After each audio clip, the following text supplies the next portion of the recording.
I'm Sarah Lloyd from the University of Hertfordshire, and I'm speaking as part of a team with people from the Universities of Hertfordshire, Essex, Northampton, Central Lancashire, Lincoln and Exeter. And together we form a First World War Centenary Centre, and our theme is Everyday Lives in War. And so today was the first event in the life of the centre. It's been fantastic. We've had about 150 people here from a huge range of groups and organisations, or people who've just found out about the event and come along out of interest. I came here today hoping to gain some information about my father's medals. Another element we've had has been the experts panel, where people have brought in objects for the panel to look at and comment on in terms of their historical significance. Some of the things we knew were coming in, like a silver teapot from North Staffordshire. I've brought along this teapot, which has been in my family for 2 or 3 generations now. It came from my mother's side of the family, and the reason I brought it is because I think it's an example of everyday lives in war and how things carried on throughout the First World War, not necessarily obviously related to the fighting. Then we had a set of medals, which we weren't expecting to come in, which had a really interesting story about family memory and what people talked about or didn't talk about after the First World War. We can at least go some ways to try and understand what your father's 2 war experiences were like.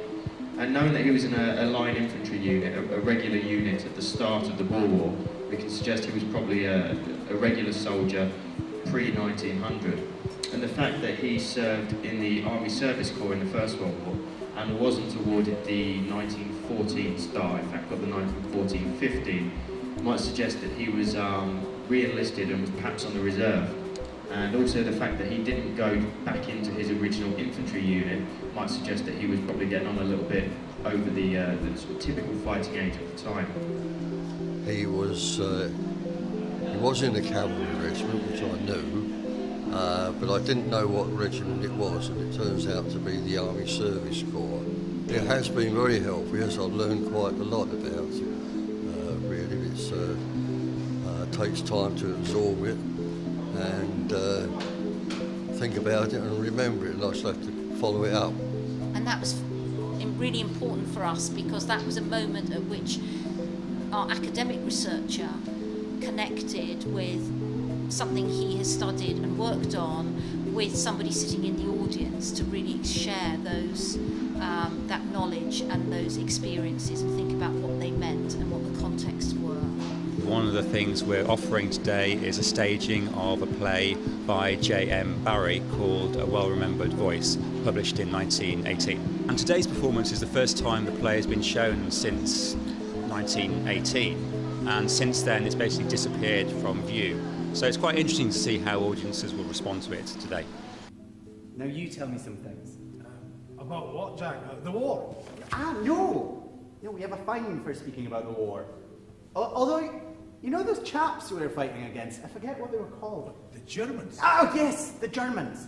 Well, some of them were on the same side of the veil as us, and they were rather decent. The play's about a family trying to come to terms with the death of their son in France, and it's about how people deal with the death of a loved one during the First World War, and it's about spiritualism and how people turn to spiritualism to try and contact the dead. It is your mother who is speaking. Do you understand that? Yes. What shall I ask him now? We leave it to you, Mrs. Dawn. Have you any message you wish to send us? The play today was staged by IO Theatre Company, who specialise in putting on plays mixed with music and puppetry and so on. So it's quite a unique take on traditional text. We've had a variety of activities which have really showcased what I've been talking about the importance of sharing expertise across a whole range of contexts. We've had a talking wall where people have posted up questions, they've put up comments about what they're researching on. They've asked people to give them feedback on things or to contribute information from other places. There's a nice story up there about somebody whose father was born in 1919 and called Victor as a mark of the end of the war, and Victor went on in the Second World War to become a Christian pacifist and a conscientious objector. So sort of a really interesting sort of line there. We've also had the 3-minute soapbox, where we've had 8 speakers who've each spoken for 3 minutes, and they've kept fantastic time. 18 months ago, 20 members of the St Albans and Hertfordshire Architectural and Archaeological Society got together to form a research group to study the home front in St Albans. The question we set ourselves was simple. When the men left for war, what was life like for those who stayed behind?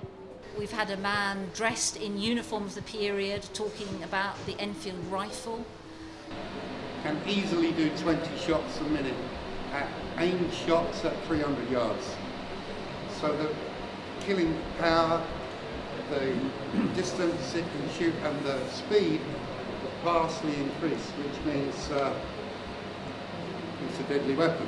Overall, it's been a really, really interesting day for us, really valuable, and we've learnt a lot from it, and we're seeing this as the beginning of thinking about how we might best work with communities, and we're really hoping that with the feedback from today that we'll be able to develop a strong sense of what it is that we can do to support and encourage community research so that we can all benefit from this expertise.